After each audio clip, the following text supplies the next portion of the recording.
this video, we are going to learn about Exxon Valdez oil spill incident of 1989. This incident is considered to be second worst incident of oil spill across the world.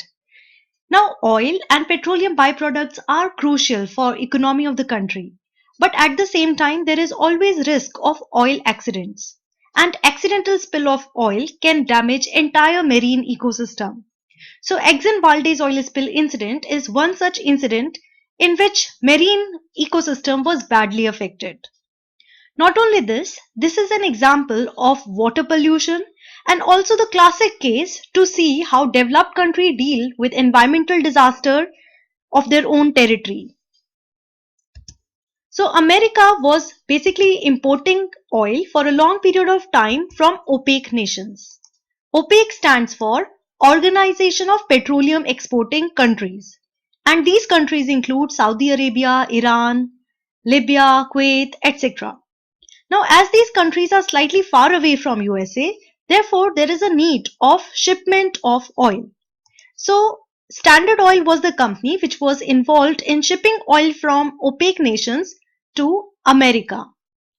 Now, this Standard Oil company was having its monopoly in oil sector, and therefore federal court has decided to dissolve Standard Oil in 1911. So, new companies were formed. That means ExxonMobil Company, BP Oil Company and Chevron were the three new companies which were formed after dissolution of Standard Oil. Now in this direction, ExxonMobil Company was involved in the incident of Exxon Valdez oil spill incident of 1989. BP Oil Company had caused worst oil spill incident of America, and this incident is also known as Deepwater Horizon oil spill of 2010.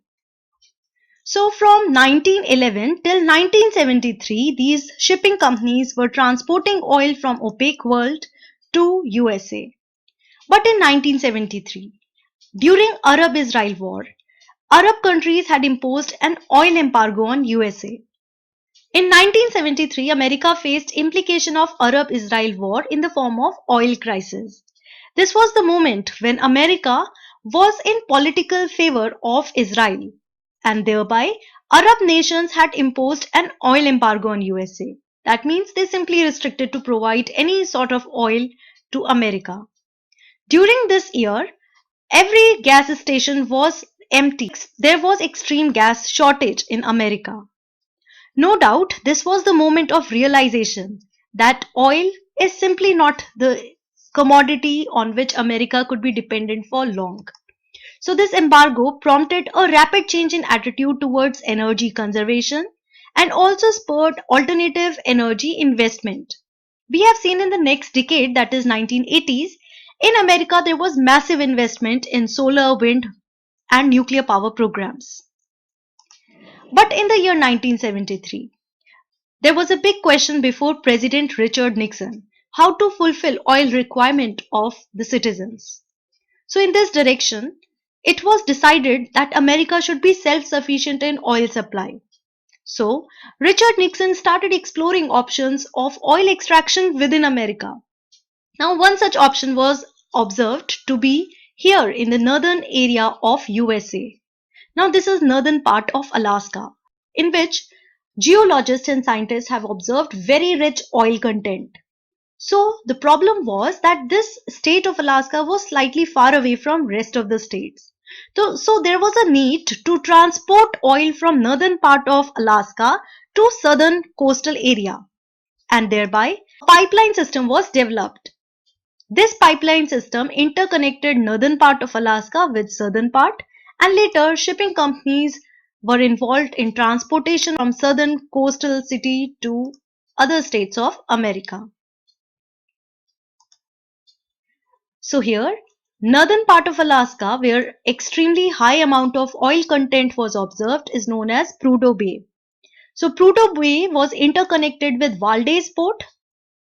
So Valdez Port is in the southern part of Alaska. These two places were interconnected with the help of Trans-Alaska Pipeline System. Now, as soon as oil got accumulated here in Valdez Port, it was shipped from southern part of Alaska to the other states of America. So like this, America was able to fulfill its oil requirement. But on March 24, 1989, one of the supertanker of ExxonMobil company, which was carrying huge amount of oil, accidentally spilled 11 million gallon of oil in Gulf of Alaska. This supertanker of ExxonMobil company was carrying around 54 million gallons of oil, out of which 11 million gallon spilled accidentally as soon as the supertanker collided with an iceberg.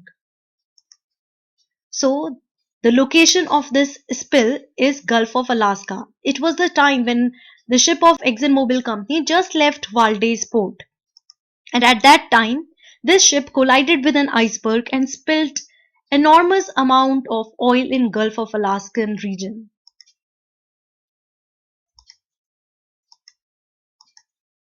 So the reason behind Exxon Valdez oil spill 1989 can be correlated in following ways. First, ExxonMobil company failed to install iceberg monitoring system. Nowadays, all these shipping companies have sophisticated technology to trace any iceberg or barrier in the waterway channel. But this sophisticated technology of iceberg monitoring system was not available in the ship which was carrying 54 million gallons of oil. Second reason, which is correlated with this accidental spill, is also due to the negligence of Captain Joseph Hazelwood. So the Captain Joseph Hazelwood was drunk at the time when supertanker left Valdez port, and thereby he couldn't give proper instruction to his crew member. Now the impact of oil spills were clear immediately after this incident.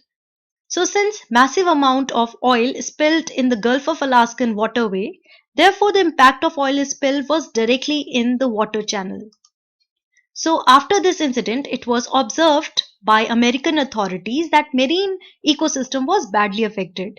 And America is very particular even about its coastal and marine life, and thereby they have counted the dead bodies of animals.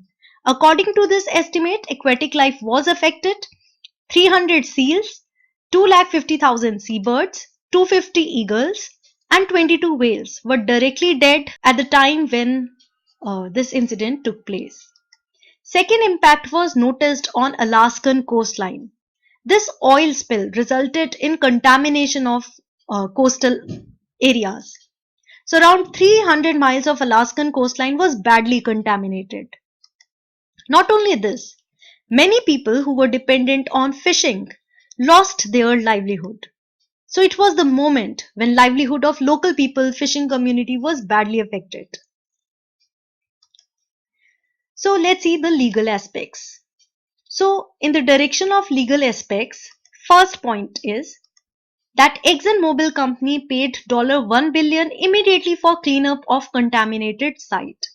This company did not wait even for filing of case against them. They took the responsibility on their own and started the cleanup process of contaminated areas. This cleanup process was completed within 3 years time span. So from 1989 till 1992, every area of Alaskan coastline was cleaned up. Second, with respect to marine ecosystem, in 1992, a case was filed against ExxonMobil company, and Alaskan District Court declared that ExxonMobil company has violated Clean Water Act of America, and therefore they are liable to be punished. So Alaskan District Court had imposed fine of $2.2 billion on ExxonMobil company. Now this money, which was collected as a part of violation of Clean Water Act, was basically utilized later on for conservation of aquatic species, because the number of aquatic species which were dead was quite high. So we need to revive the population, and this was done by utilizing $2.2 billion. This amount therefore was utilized for conservation program of aquatic species. Now in order to compensate people who have lost their livelihood, shipping company has paid huge amount. So shipping company has compensated around 11,000 fishermen and others who were affected by this disaster. Further, in 1994, Exxon was asked by Alaskan court to pay $5 billion in as a punitive damage. Now, punitive damage are the money which is imposed on company so that that company does not repeat the mistake again. So this fine was around $5 billion, but after a lot of appeals, US Supreme Court has reduced the amount to $507.5 million. So this was the amount which was paid by the company as punitive damage so that the company does not repeat this mistake again. There was negligence even on the part of Joseph Hazelwood. So he was made to pay fine of $5,000. Further, United States Congress had passed the Oil Pollution Act of 1990 immediately after this incident. Now, according to this act, this law prohibits any vessel of more than 1 million US gallon in marine area. So, this oil spill incident is a classic example how well America has solved and resolved the issue of water pollution in waterways of American territory, and this is also an example to see how well American judiciary has dealt with the case of environmental disaster in their own territory.